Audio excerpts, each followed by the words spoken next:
साहेब, सर्वप्रथम तुम्हाला नवीन वर्षाच्या शुभेच्छा. आज बऱ्याच दिवसांनी रत्नागिरी दौरा केला, तर आज बैठकीला काय विशेष? पत्रकार परिषद मी बोललेली असल्यामुळे सुरुवात करण्याचा माझा वैज्ञानिक अधिकार.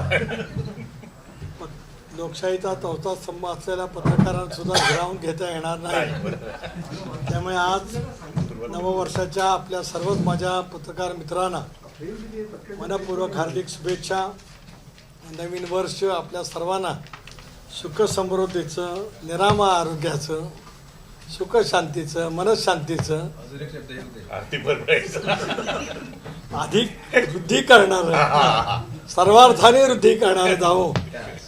त्यामध्ये आम्हाला जो सहभाग करता येईल तो आम्ही शुभेच्छाच्या मार्फत का होईना करत राहू. एवढी सुरुवातीला शुभेच्छा देतो. 18व्या लोकसभेत निर्वाचित झाल्याच्या नंतर मधल्या कालावधीमध्ये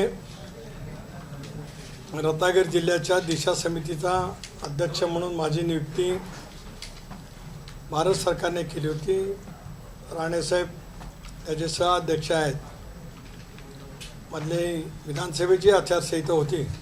आज दिशा समितीची बैठक बोलवली होती. राज्य आणि केंद्र सरकारच्या विविध योजनांचा सखोल आढावा त्या ठिकाणी घेतला. विशेष करून राष्ट्रीय महामार्ग, कोकण रेल्वे, जलवाहतूक, खास करून आपल्या जिल्ह्यामध्ये सुरू असलेल्या मच्छीमार जेटी, जलजीवन मिशन, रस्ता सुरक्षा समिती आणि त्याचबरोबर ती भारत सरकारची वयश्री योजना, या साऱ्यांचा सखोलपणाने आढावा त्या ठिकाणी घेतला. काही योजनांच्या अंमलबजावणीमध्ये त्रुटी आढळल्या, असमाधानकारक काम त्या ठिकाणी आढळलं. जिल्हाधिकाऱ्यांना सुद्धा सूचित केलं आहे की या सगळ्या योजनांची काटेकोरपणाने गुणवत्ता आणि दर्जा राखत अंमलबजावणी करण्याच्या दृष्टिकोनातून त्यांच्याकडनं आजच्या मीटिंगच्या द्वारे आदेशित त्या ठिकाणी करण्यात यावेत. आणि प्रामुख्याने पुढच्या 15-20 दिवसात या जिल्ह्यातील सर्व ज्येष्ठ नागरिक जे 65 वर्षावरील आहेत त्यांच्यासाठी जी वयश्री योजना भारत सरकारची आहे, राज्य सरकारची आहे, त्याची अंमलबजावणी करण्याच्या दृष्टिकोनातून प्राथमिक आरोग्य केंद्र निहाय त्यांचे शिबिर आयोजित करण्यात यावीत. आणि या योजनेचा लाभ देण्यासाठी जी त्या योजनेअंतर्गत बाबी आहेत, मग काही वैद्यकीय उपकरणं असतील, DBTच्या द्वारे त्यांना थेटपणाने मिळणारी मदत असेल, ती करण्याच्या दृष्टिकोनातून त्यांना सूचना त्या ठिकाणी देण्यात आलेल्या आहेत. राष्ट्रीय महामार्गाचं काम ज्या पद्धतीने होणं अपेक्षित आहे त्या गतीने त्या ठिकाणी होत नसल्यामुळे त्या संदर्भातली सुद्धा स्पष्टपणाची नाराजगी व्यक्त केली. मी स्वतः गडकरी साहेबांची भेट त्या ठिकाणी घेणार आहे. प्रामुख्याने सावर्डेच्या फूडपासून ते अगदी निवडी फाट्यापर्यंतचा रस्ता जो मी काल रात्री सुद्धा प्रवास करून आलो, त्या रस्त्याचं काम ज्या गतीने होणं अपेक्षित आहे त्या गतीने सुरू असताना त्या ठिकाणी पाहायला मिळत नाही. इतरही काही बाबी आहेत की ज्या बाबींच्याकडे मी सर्वांनीच म्हणून अधिक लक्ष केंद्रित करण्याची आवश्यकता आहे. सुदैवाने आज राज्यात महायुतीच्या सरकारला महाराष्ट्रातल्या जनतेने फार मोठ्या प्रमाणावरती यश त्या ठिकाणी दिलेलं आहे. 1960 साली राज्याची निर्मिती झाली. या राज्यातील पहिली निवडणूक राज्य विधानसभेची राज्य अस्तित्वात आल्यावर स्वर्गीय चव्हाण साहेबांच्या नेतृत्वाखाली 1962 सालामध्ये लढली गेली. 62, 67, 72, 78, 80, 85, 90, 95, 99, 4, 9, 14, 19 आणि 24 या सर्व राज्य विधानसभेच्या सार्वत्रिक निवडणुकीमध्ये एक पक्षाला किंवा 2 आणि 3 पक्षांनी मिळून केलेल्या आघाडी किंवा युतीला जेवढे यश नसेल मिळालं तेवढे यावेळेला महाराष्ट्रातल्या जनतेने महायुतीला त्या ठिकाणी दिलेलं आहे. त्यामुळे केंद्र सरकार नरेंद्र मोदी साहेबांच्या नेतृत्वाखालचं, अमित भाईंच्या नेतृत्वाखालचं केंद्र सरकार, तिथे आज मला प्रतिनिधित्व करण्याची संधी मिळाली. आणि राज्यात देवेंद्रजी, अजितदादा, एकनाथराव शिंदेंचं मजबूतीने आज अस्तित्वात आलेलं सरकार, या सरकारच्या माध्यमातून कोकणाच्यासाठी प्राधान्याने अनेक योजना राबवण्याच्या दृष्टिकोनातून आमची प्रयत्न पुढच्या कालावधीमध्ये निश्चितपणे राहील। यामध्ये पायाभूत सुविधा, जलमार्गाने होणारी वाहतूक, सागरी महामार्ग, रखडलेला राष्ट्रीय महामार्ग, ग्रीनफील्ड एक्सप्रेसवे, समृद्धी आणि मुंबई पुण्याच्या धर्तीवरती ही कामं याच 5 वर्षामध्ये पूर्ण करण्याचं नियोजन राज्य आणि केंद्र सरकारच्या माध्यमातून आहे। त्याचा सतत पाठपुरावा करण्याची जबाबदारी खासदार या नात्याने माझी त्या ठिकाणी निश्चितपणे राहील। पर्यटनावरती आधारित असलेले रोजगार वाढवण्यासाठी सुद्धा काही इतर पायाभूत सुविधा करण्याची आवश्यकता राहील। ती सुद्धा करण्यासाठी केंद्र सरकारच्या पर्यटन विभागाच्या मार्फत अधिक निधी हा आपल्या कोकणामध्ये कसा आणता येईल याचंही नियोजन त्या ठिकाणी होणार आहे। राष्ट्रीय महामार्गावरती काही ट्रॉमा केअर सेंटर, अद्ययावत आरोग्य सुविधाशिवाय सोयीसह उपलब्ध करण्याच्या दृष्टिकोनातून सुद्धा पुढच्या कालावधीमध्ये कालबद्ध पद्धतीने रोडमॅप तयार करून त्याची अंमलबजावणी करण्याचा प्रयत्न राहील। मत्स्य व्यवसायावरती आधारित मच्छीमार जेटीज, बंदरं आणि मग कोल्ड स्टोरेज आणि पंतप्रधान मत्स्य संपदा योजनेअंतर्गत अधिक व्यापक प्रमाणावरती वेगवेगळ्या योजनांची अंमलबजावणी हे करण्याच्या दृष्टिकोनातून सुद्धा आम्ही त्या ठिकाणी नियमितपणाने काम करत राहणार आहोत। आज या दौऱ्यावरती आला असताना खूप दिवसांनी, खूप महिन्यांनी आज आपली या ठिकाणी भेट होते आहे। या भेटीमागचं प्रयोजन मी आपल्या सर्वांच्या समोर ठेवलेलं आहे। आपणही मुख्यपणाने संवाद करावा अशी आपल्या सर्वांना विनंती आहे। आपण 24 मागे आपण 2025 मध्ये प्रवेश केलेला आहे। आता आपण म्हणाला जलवाहतूक, आता आपण जलवाहतूक ही समस्या खरोखर सुटणारी कोकणातली की फक्त एक शब्द आहे? नाही, असं आहे की ते सोडवण्याच्या दृष्टिकोनातून पावलं उचलली म्हणूनच आज मांडव्यापर्यंत रो सर्व्हिस आली, काशीतपर्यंत रो सर्व्हिस येईल। सागरी महामार्गाच्या वरती पूर्वी जो जलमार्गानेच गोव्यामध्ये बोटी जात होत्या तिथल्या सगळ्या जेटी अद्ययावत करण्यासाठी बंदर विभागाला मागच्या वेळेला मी सूचना दिल्या होत्या, ज्यावेळेला संजय बनसोडे त्या खात्याचे मंत्री होते।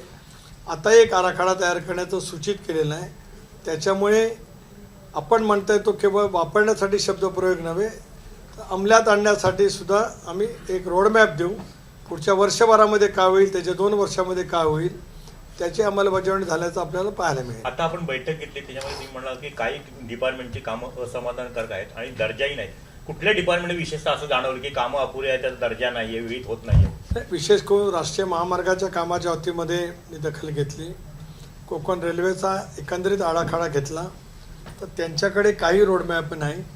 त्याच्यामुळे 2 बाबी आहेत। एक तर कोकण रेल्वे महामंडळ याला स्वतःचा निधी नाही, म्हणून भारत सरकारने एक तर निधी तरी उपलब्ध करावा किंवा कोकण रेल्वे ही भारतीय रेल्वेमध्ये विलीन करावी।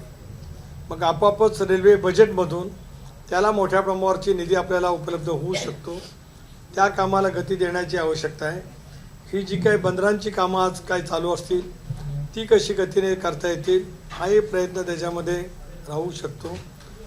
BSNL, जिओ याचं नेटवर्क 5G पर्यंत देण्यासाठी मागच्या 17व्या लोकसभेमध्ये आम्हाला काही अधिकार दिले होते। त्याच्यामध्ये टॉवर उभे राहिलेत पण ते अजून चार्ज झाले नाहीत। काही अधिक टॉवर उभे करावे लागतील। 5G अत्याधुनिक नेटवर्क संबंध रत्नागिरी जिल्ह्यामध्ये माझ्या लोकसभा मतदारसंघामध्ये असेल, राणेसाहेबांच्या लोकसभा मतदारसंघामध्ये असेल, हे उभा करण्याच्या दृष्टिकोनातून सुद्धा या अधिकाऱ्यांची कानउघडणी केली। जलजीवन मिशनची काय परिस्थिती आहे जिल्ह्यातली? जलजीवन मिशनच्या बाबतीमध्ये कामं अर्धवट आहेत। एकाच ठेकेदाराकडे अधिक कामं आहेत, त्यांच्यावरती कठोर कारवाई करण्याचं सूचित केलं आहे। निधी राज्य सरकारकडनं अपेक्षित आहे। त्या बाबतीमध्ये पाणीपुरवठा खात्याचे मंत्री, अर्थमंत्री, मुख्यमंत्र्यांचा जो संपर्क करणार आहे। तिसरा महत्त्वाचा मुद्दा हर घर नल से जल यासाठी सुद्धा आज राज्य आणि केंद्र सरकारच्या माध्यमातून त्याला निधी उपलब्ध नाही। ग्रामपंचायतीच्या 15 वित्तआयोगामधून खर्च करावा असं धोरण आहे. हे बदललं जाऊन घराघरामध्ये कनेक्शन द्यायचे असतील तर केंद्राने 50% निधी दिला पाहिजे, राज्याने 50% दिला पाहिजे असा आग्रह राज्याकडे मी धरेन आणि केंद्रामध्ये सुद्धा धाडणार. तटकरे साहेब, आपल्याला निसर्गाने भरभरून कोकणाला समुद्र किनारा दिलाय स्वच्छ. पर्यटनामध्ये नेमकं आपण कोकण किंवा महाराष्ट्र नेमकं कुठे आहे? पर्यटन आपण क्षेत्र पाहिली कोकणातली, ते सगळी दुरावस्था आहे सगळे. मी असं मानत नाही. थोडंसं आपण सकारात्मक थोडा एक विचार करूया. या 29 तारखेला मी वाहिन्यांच्यावरती बातमी पाहिली आणि ती वस्तुस्थिती खरी आहे. वर्तमानपत्रातही बातम्या होत्या की या वेळेला 25 ते 31 पर्यंत कोकणातील सगळे किनारे गर्दीने गजबजलेले होते. 125 कोटी रुपयाची उलाढाल केवळ रायगड, रत्नागिरी, सिंधुदुर्ग या 3 जिल्ह्यातल्या किनारपट्टीवरती झाली. त्याच्यामुळे आपण म्हणते ती स्थिती नाही, पण अजून उणेवा आहे. अजून काय अधिक पायाभूत सुविधा कराव्या लागतील, अधिक त्याच परिसरामध्ये इतर काही पर्यटनावरती अधिक ठिकाणं विकसित करावी लागतील.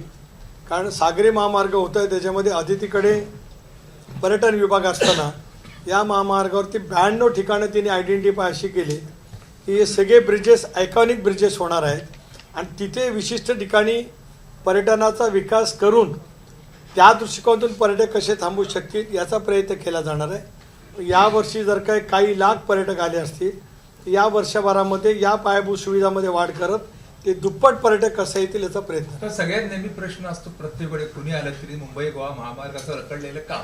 तर तुम्हाला काय वाटते नेमकं या मागची कारण आपण शोधलीत का सरकारने? का उशीर झाला? 2 बाबी आहेत की एकतर पहिला टप्पा रखडला, पळसपा ते इंदापूर, त्याच्यात वन खातं, कनाळा अभयारण्य याच्यामुळे थोडीशी दिरंगाई झाली. पहिल्या टप्प्यामध्ये डांबरीकरणाचं काम होतं, ठेकेदार बँकरप्ट झाला, त्याला आता निधी मिळाला, त्याच्यातलं काम बऱ्यापैकी झालं. पण इंदापूर आणि माणगाव इथलं बायपासचं काम रखडलं आहे. तिथे पुढे थोडंसं टोळवेरचं काम आसपास काम थांबलं आहे. पण तिथून मात्र थेट काल मी आलो ते अगदी चिपळूणपर्यंत सगळ्या रस्त्याचं काम पूर्ण झालं आहे.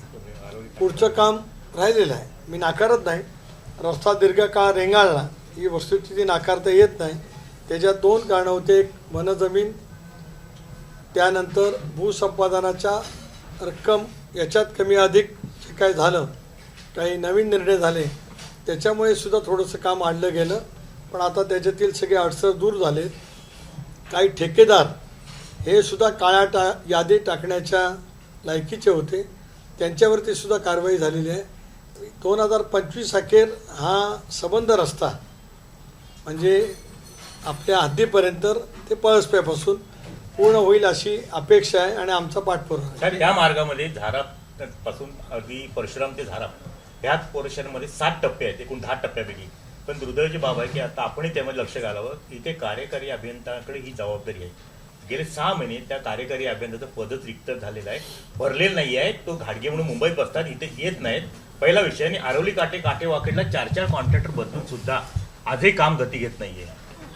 म्हणूनच या वेळेला किंवा लोकसभेमध्ये अनेक वेळेला स्वतः गडकरी साहेबांनी उद्विग्न होऊन दिलगिरी व्यक्त केली. वस्तुस्थिती खरी आहे. आता कारण मीमांसा करायची झाली तर अनेक गोष्टीवरती करता येईल, पण आता प्रखर इच्छाशक्तीतून काम पूर्णत्वास नेणं सामुदायिक जबाबदारी घेऊन आम्ही पाठपुरावा करू. डॉक्टर साहेब, केंद्र आणि राज्याच्या शेकडो योजना आहेत, पण दुर्दैवाने अधिकाऱ्यांची मानसिकता नाही, ते लोकांपर्यंत पोहोचत नाही. खरं आहे का? काही ठिकाणी मानसिकता चांगली आहे, काही ठिकाणी नाही. काम करण्याच्या दृष्टिकोनातून सुद्धा ज्या गतीने काम होणं अपेक्षित आहे ते होत नाही.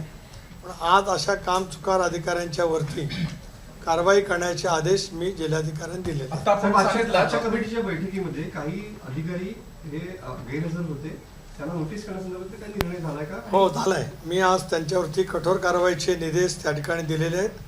त्यांच्या वरिष्ठांच्याकडे त्यांच्यावरती कारवाई करण्याच्या वतीमध्ये जिल्हाधिकाऱ्यांना पत्र लिहायला सांगितलेलं आहे आणि केलेल्या कारवाईची माहिती मला त्याने 8 दिवसामध्ये द्यावी हेही सूचित केले. काही अधिकारी वारंवार गैरहजर राहतात असं दिसतंय, पण लोकसभा सेक्रेटरीला त्या बाबतीमध्ये सुद्धा माहिती कळवावी असं आज सांगितलं. अनेक विभागामध्ये साहेब अधिकाऱ्यांची कर्मचाऱ्यांची कमतरता असल्यामुळे हे सगळं होत आहे असं तुम्हाला वाटत नाही? नाही, एक असं आहे की जेवढे अधिकारी आहेत त्यांनी इफिशियंटपणाने काम करणं हा एक भाग आहे. कर्मचाऱ्यांची संख्या राज्यभरामध्ये वेगवेगळ्या विभागामध्ये सुद्धा कमी आहे. नव्याने सरकार आलेलं आहे, त्यामुळे रिक्त पदांची भरती ही कालबद्ध पद्धतीने करण्याच्या दृष्टिकोनातून नवीन आलेलं सरकार त्या ठिकाणी निश्चितच काळजी घेईल. शेवटी 100% पदं भरल्याच्या नंतर अधिक कार्यक्षमतेने काम होऊ शकतील याच्यात माझ्या मनामध्ये दुमत असं काही कारण नाही. पण तोपर्यंत असलेल्या व्यवस्थेमध्ये सुद्धा काम करता येऊ शकतं. ते करण्यासाठी काय वेळेला कठोर भूमिका घ्यावी लागेल ती घेण्याच्या दृष्टिकोनातून पाठपुरावा केला जाईल. केंद्राच्या योजनेतले किती पर्सेंटेज पैसे केंद्रातले आपण आढावा घेतला, किती योजनांचे पैसे केंद्राकडनं आलेले नाही, जो हिस्सा आहे तो केंद्राचा? नाही, केंद्राचा हिस्सा जवळपास बऱ्यापैकी योजनेच्यासाठी आलेला आहे. अनेक योजना अशा असतात की ज्या केंद्र आणि राज्य सरकार संघ राज्याच्या कल्पनेमध्ये संयुक्तरित्या राबवत असतं. तर त्याही दृष्टिकोनातून राज्य सरकारने काही निधी उपलब्ध करून दिलेला आहे. परंतु पंतप्रधान आवास योजनेच्या निधीच्या वतीमध्ये आज भारत सरकारकडून सुद्धा विचारणा झाली, कुणी पत्रव्यवहार झालेत. या आठवड्यात जाईन त्यावेळेला त्याचा समन्वय करून त्या कशा लवकर येतील त्याचाही प्रयत्न राहील. राजकीय प्रश्न आहे. यादी होती, सरकारी होती सगळं. साहेब, आता आपण म्हणालात ना की केंद्र सरकारने मध्यंतरी 2 घोषणा केल्या होत्या. एक कोकण रेल्वेचं विद्युतीकरण ते पूर्ण झालं, पण दुहेरीकरण आता होणार नाही असं मध्ये आम्हाला समजतंय. नेमकं काय? माझ्या माहितीप्रमाणे रत्नागिरीपर्यंत दुहेरीकरण झालंय, डबलिंग वीरपर्यंत. तर मग वीर ते रत्नागिरी दुहेरीकरण घ्यावंच लागेल. त्यासाठी मी स्वतः रेल्वे मंत्र्यांच्या जवळ बोलेन, कारण ते आवश्यक आहे. मी विद्युतीकरण झालं, इलेक्ट्रिफिकेशन, पण दुहेरीकरण झालं नाही. So I was little bit confuse to say. पण त्याच्याही बाबतीमध्ये पाठपुरावा करावा लागेल, कारण आता दूर पल्ल्याच्या खूप गाड्या या मार्गावरनं सुरू असल्यामुळे अशा दुहेरी मार्गाची आवश्यकता आहे. त्याच्यासाठी प्रयत्न नक्की त्या ठिकाणी केला जाईल. त्याचाच एक भाग म्हणून कोकण रेल्वे आता विलिनीकरण करणं हा त्याच्यातला एक पर्याय आहे. पण होईल असं वाटतं तुम्हाला? होईल.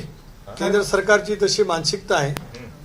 राज्य सरकारला मी विनंती करणार आहे, कारण याच्यामध्ये आपल्या राज्याचे स्टेक नाही आहेत. महाराष्ट्र, गोवा, कर्नाटक आणि केरळ असे 4 राज्यांचे स्टेक आहेत. त्या 4ही राज्यांची अनुमती लागते, कारण या 4ही राज्यांचं मिळून हे कोकण रेल्वे महामंडळ झालेलं आहे. त्या वेळेला भागभांडवल सुद्धा त्या राज्यांनी दिलेलं आहे.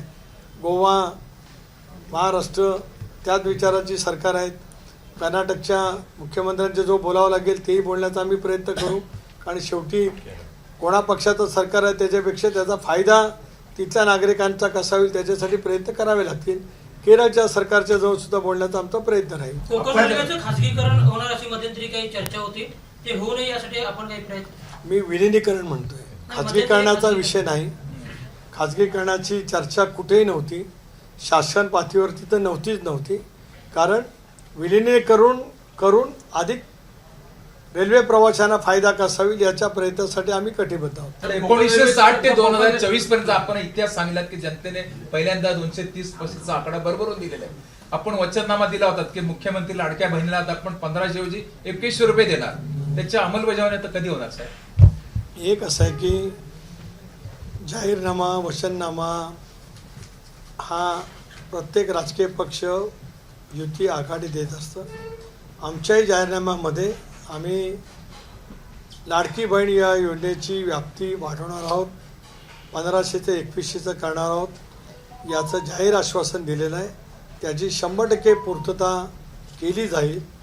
माननीय मुख्यमंत्र्यांनी, नवनिर्वाचित मुख्यमंत्री महोदयांनी सुद्धा सूचित केले, दोन्ही उपमुख्यमंत्र्यांनी सुद्धा सूचित केले.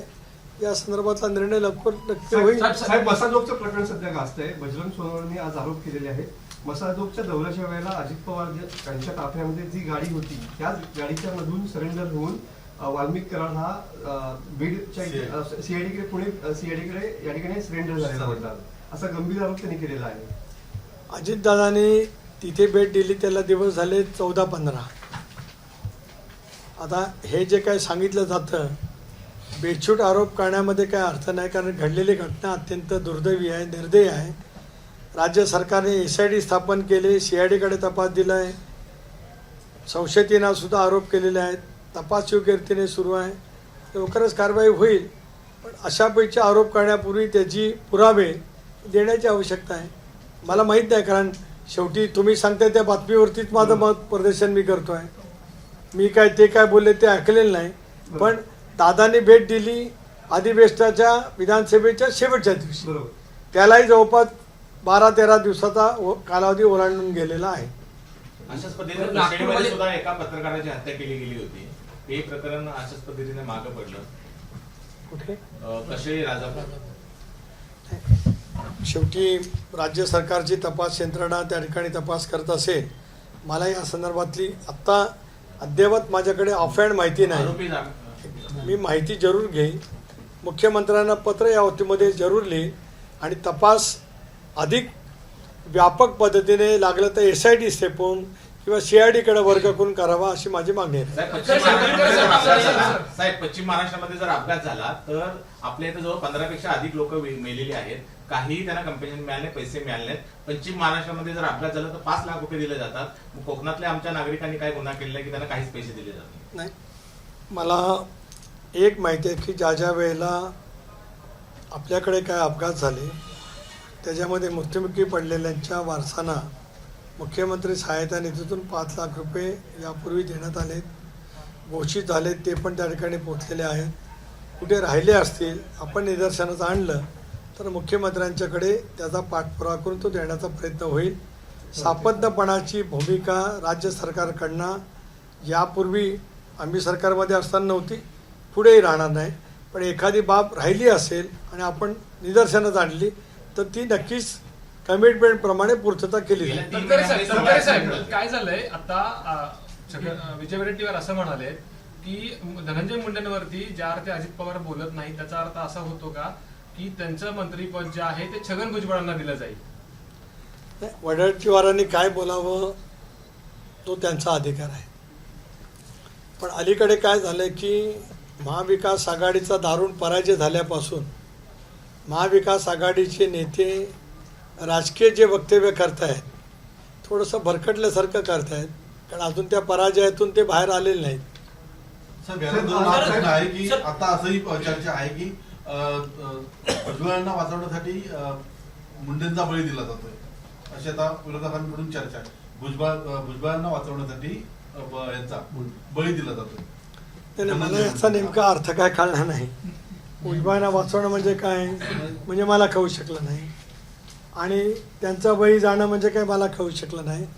एक नक्की आहे की जी घटना घडली ती अत्यंत वेदनाकारी निंदनीय घटना आहे. त्याची चौकशी सखोलपणाने व्हावी आणि ज्याचा कोणाचा संबंध असेल त्याची सगळी माहिती महाराष्ट्राच्या जनतेसमोर यावी आणि त्या दोषींवरती कारवाई केली जावी. ही या घटनेच्या बद्दलची राष्ट्रवादी काँग्रेस पक्षाची अधिकृत भूमिका आहे.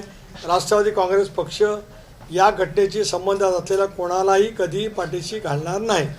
राष्ट्रवादी काँग्रेस पक्ष एका विचाराने चालणारा पक्ष आहे. त्याच्यामुळे पक्षांतर्गत बाबी ज्या असतील त्याचा निर्णय आम्ही आमच्या स्तरावरती घेत असतो. त्याने इतरांनी त्याच्यामध्ये खुपसण्याचं काही कारण नाही. मी मगाशी सांगतो, आताही पुन्हा सांगतो, ही घटना घडलेली गंभीर आहे, निंदनीय आहे.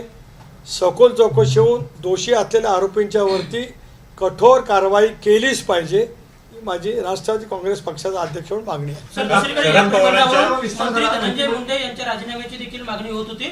त्यावर धनंजय मुंडेंनी असं स्पष्ट केलेलं की मी राजीनामा का द्यावा, कारण काय, कारण मी कोणत्याही प्रकरणात आरोपी नाही, घटनेशी संबंध नाही, तपास देखील CIDकडे आहे असं त्यांनी स्पष्ट केलेलं आहे. आज ठीक आहे, त्यांनी त्यांचं स्पष्टीकरण दिलंय. शेवटी तपास यंत्रणा काम करते आहे आणि तपासाच्या अंती जे सत्य असेल ते बाहेर येईल. शेवटी त्यांना त्यांचं स्पष्टीकरण देण्याचा अधिकार धनंजय मुंडेंना आहेच.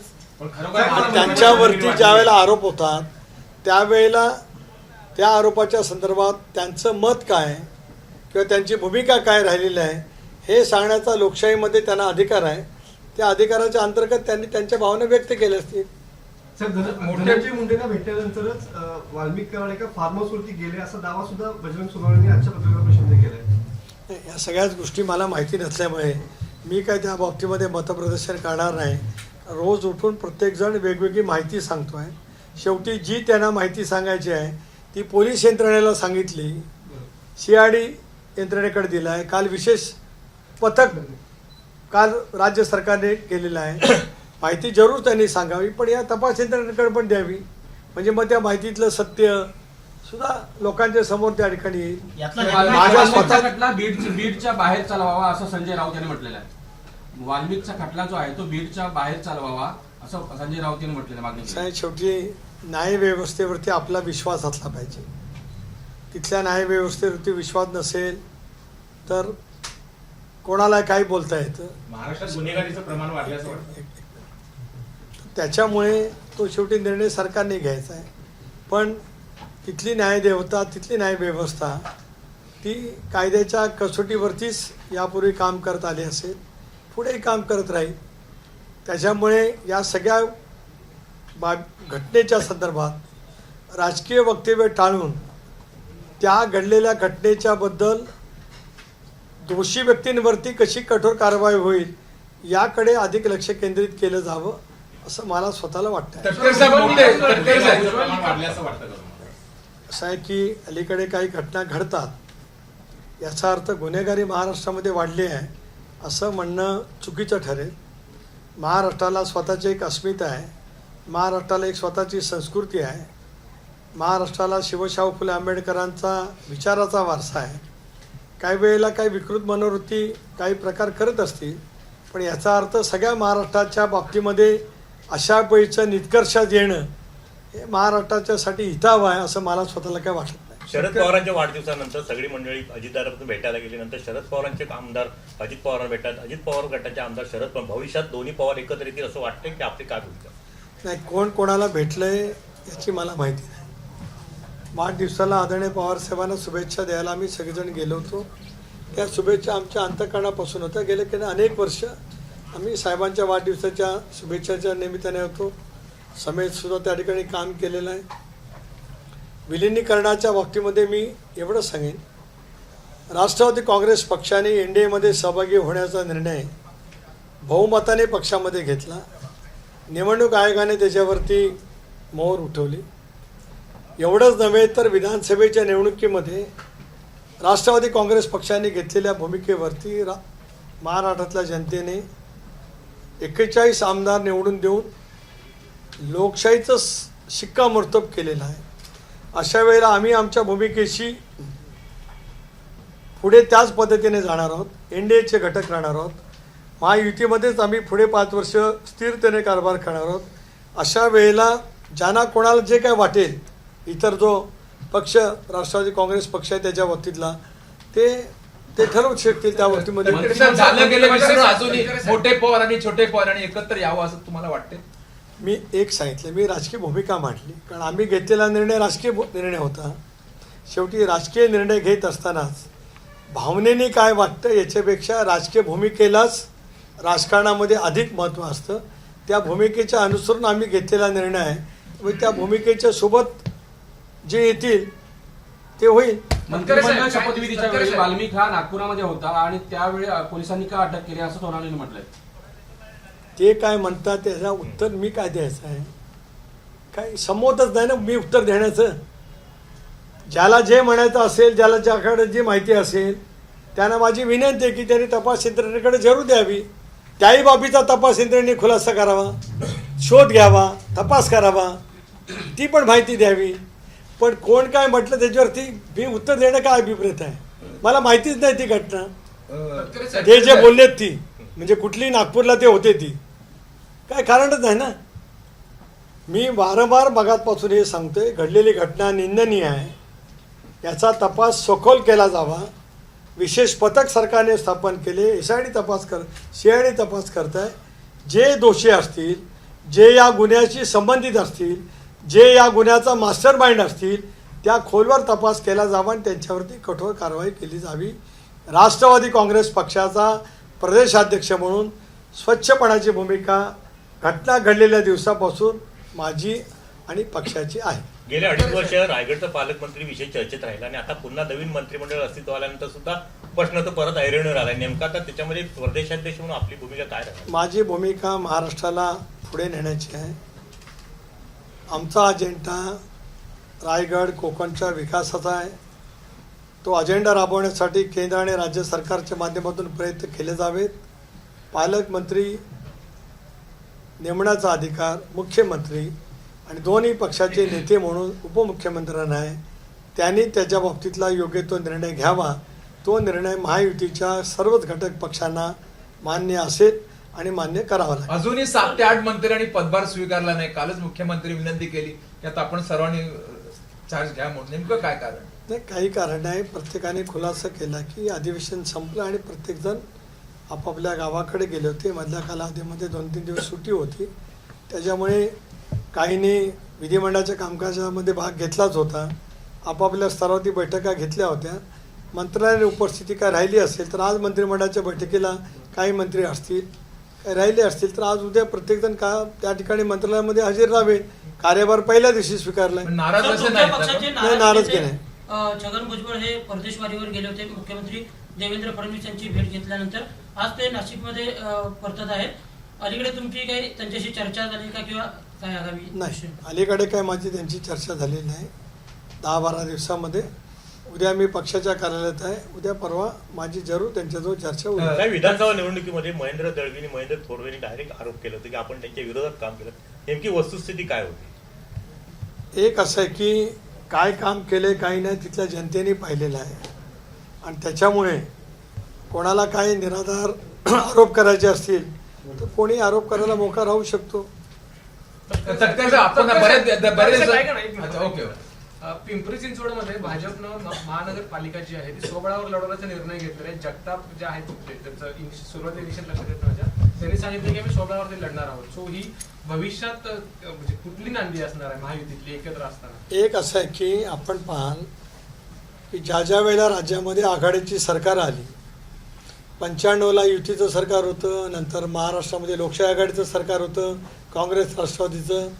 स्थानिक स्वराज्य संस्थांच्या निवडणुकीमध्ये सगळीकडेच युती किंवा आघाडी झाली असं कधी नव्हतंच. लोकसभा विधानसभेच्या निवडणुका एकत्रितपणे लढल्या गेल्या, सरकार एकत्रितपणे घडलं गेलं. पण अनेक वेळेला स्थानिक स्वराज्य संस्थांच्या निवडणुका घटक पक्ष एकत्रितपणे लढतात असं होत नाही. एखाद्याने ती बाब व्यक्त केली असेल ती खरी राहू शकेल. सर्वोच्च न्यायालयामध्ये आज रखडलेल्या स्थानिक स्वराज्य संस्थांच्या निवडणुका लवकर व्हाव्यात यासाठी राज्य सरकारच्याकडून युक्तिवाद केला जाईल. निवडणुका ज्यावेळेला येतील त्यावेळेला तिन्ही पक्षाचे वरिष्ठ नेते एकत्रित बसतील आणि या संदर्भातला निर्णय घेतील. पण अनेक वेळेला स्थानिक स्वराज्य संस्थांच्या निवडणुका स्थानिक पातळीवरती निर्णय घेऊन घेतल्या जातात, पण त्याचा परिणाम महायुतीवरती होणार नाही. या दृष्टिकोनातून मात्र आम्ही राज्य स्तरावरती खबरदारी नक्की घेऊ. तटकरे साहेब, तुमचा रत्नागिरीवर नेहमीच प्रेम राहिलाय. मंत्री असताना आजही आला. रत्नागिरीचा आपण आढावा घेतात, तर सरकारी आढावा घेतलात, पक्षाचा आढावा घेताना रत्नागिरी राष्ट्रवादी कुठे आहे याचा आपण काय?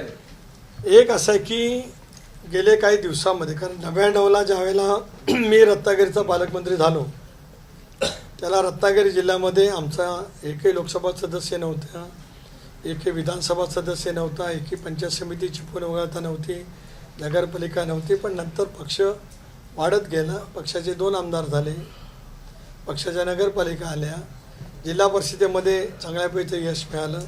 आलटून पालटून म्हणजे 4ला उदय सामंत रमेश कदम आमदार होते, 9ला उदय सामंत भास्करराव जाधव आमदार होते, 14ला भास्करराव जाधव आणि संजय कदम आमदार होते, 19ला शेखर निकम आमदार होते, आताही शेखर निकम आमदार आहेत.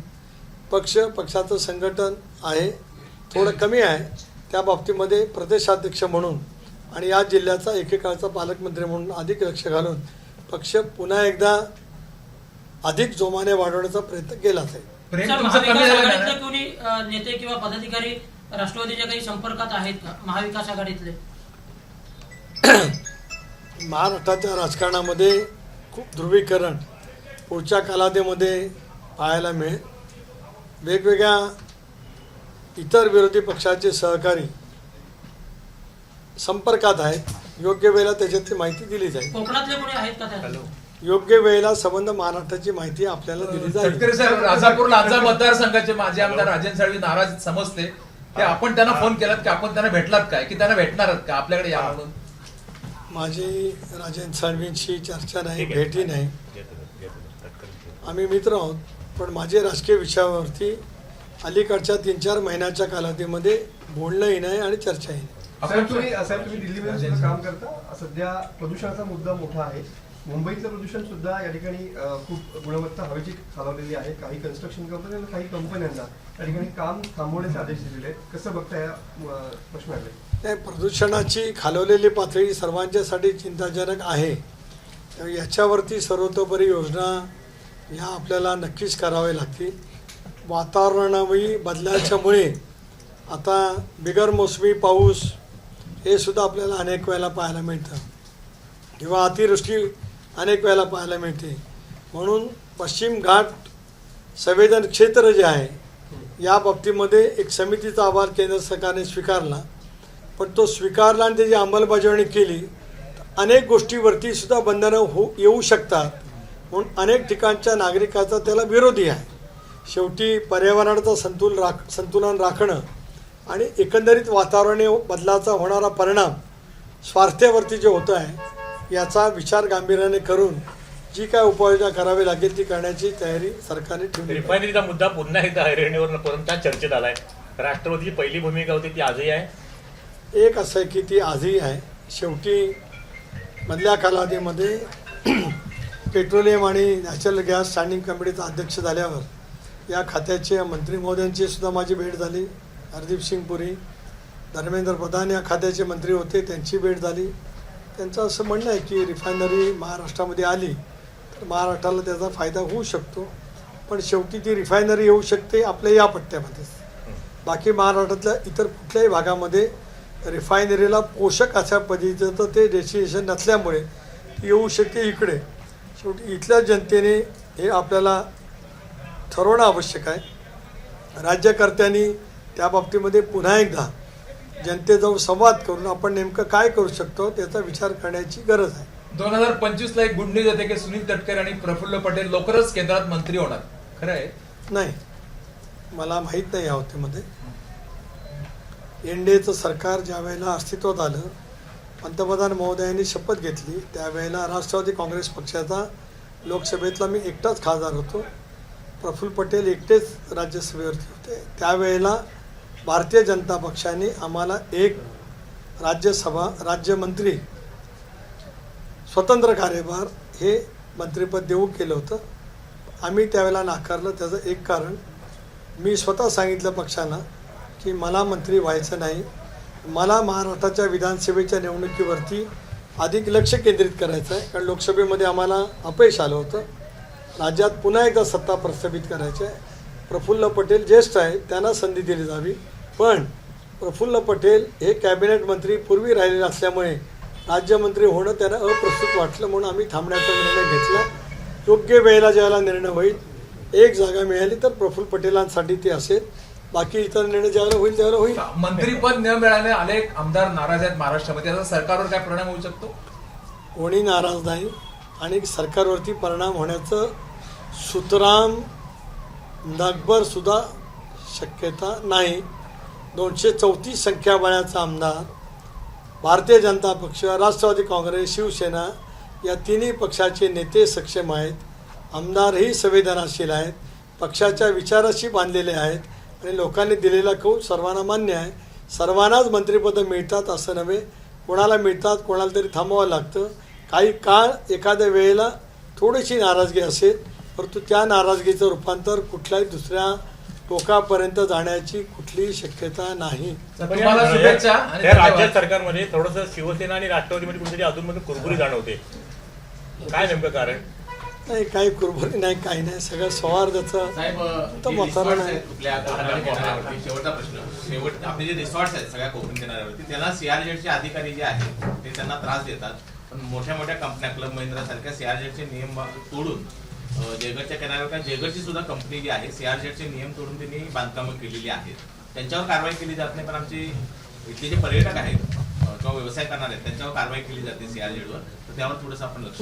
एक तर या सगळ्या बाबी नीट कायदेशीरदृष्ट्या समजून घेणं आवश्यक आहे. म्हणजे मला घ्यावे लागतील. सीआरजेडचा कायद्याचं उल्लंघन करून मोठमोठे उद्योजक व्यावसायिक एखादी गोष्ट करत असतील तर ती तपासून पाहून कारवाई करावी लागेल.